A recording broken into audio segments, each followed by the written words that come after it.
All right, I got something new here. Kind of want to show you. Got dirt on my face. But anyway, I got this Mexican saddle. I've never had one before, so I just wanted to try it out.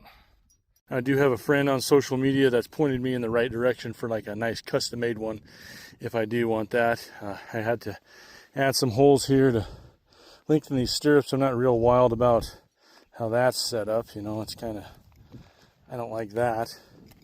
And this, you know, another thing is all the saddle strings came just tied in a knot, and I don't know if that's typical. So I started where did I do it at? Right here, you know, bleeding them through a blood knot. I'm going to do that with all of them if I decide I like it, unless that's like sacrilegious. Putting a rope on, I don't know how you're actually supposed to do that on a Mexican saddle. If you just, a charro saddle, if you just tie it on like this, or if I need to add something, might have to do that.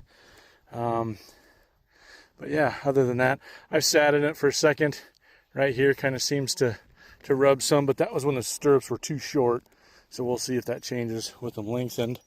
And so yeah, if I decide I like it, I'll probably put some mule hide up there. And I see that you can take this big back piece off. I might do that too. This, I guess, is just supposed to kind of look like saddlebags, but it's not. So probably take that off.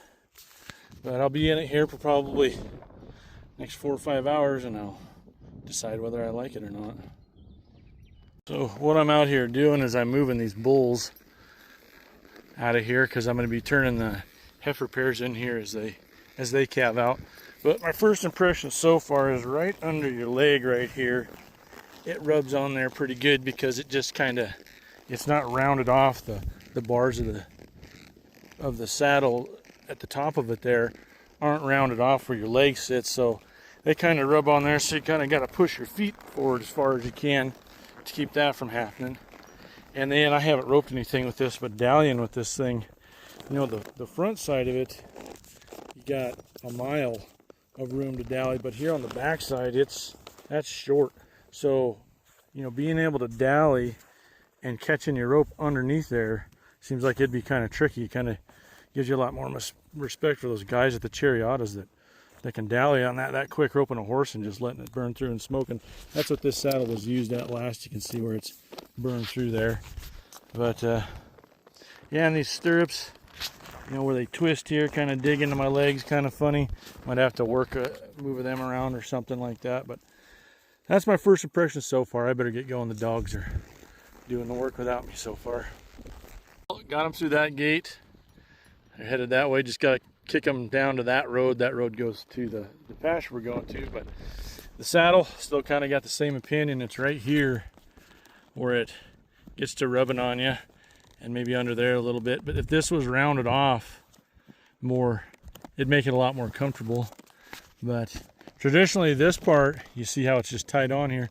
This was made to take off, and then you tie it around your leg right here for when you're like roping it or branding, and it'll, you know, if you just have jeans on or for whatever reason, it'll protect it. You know, you have obviously the leather side out, but you tie it around your waist and down here around your leg, and it's a pad for your leg for roping. But that's kind of cool. But yeah, if this was a little more rounded, that would be more comfortable. It kind of does have a sort of some swells on it, so you know, you feel like you're in there pretty good. It's pretty comfortable except for that part. Yeah, got them where they need to go. I got to go back, and I'm calving heifers, so I got a couple I need to tag. I don't know if I'm going to keep riding the saddle. It's made me pretty sore, so I might swap it off of him. But yeah, I don't know if I be interested in keeping it. It's just those spots there. I don't know if that's something you get used to or not, but yeah. Anyway, me and Spud are back here at the corrals and stuff at the saddle barn. Got some heifers right there we're calving out. I switched back to my American-made saddle. Yeah, I was wondering how much more comfortable that would feel, and it's quite a bit more comfy. Not sure that that's the Mexican saddle or charro saddle for me. Spud's kind of sniffing at the phone there. But anyway, yeah, thanks for watching this goofy little video about trying out a different kind of saddle. So, hope you enjoyed.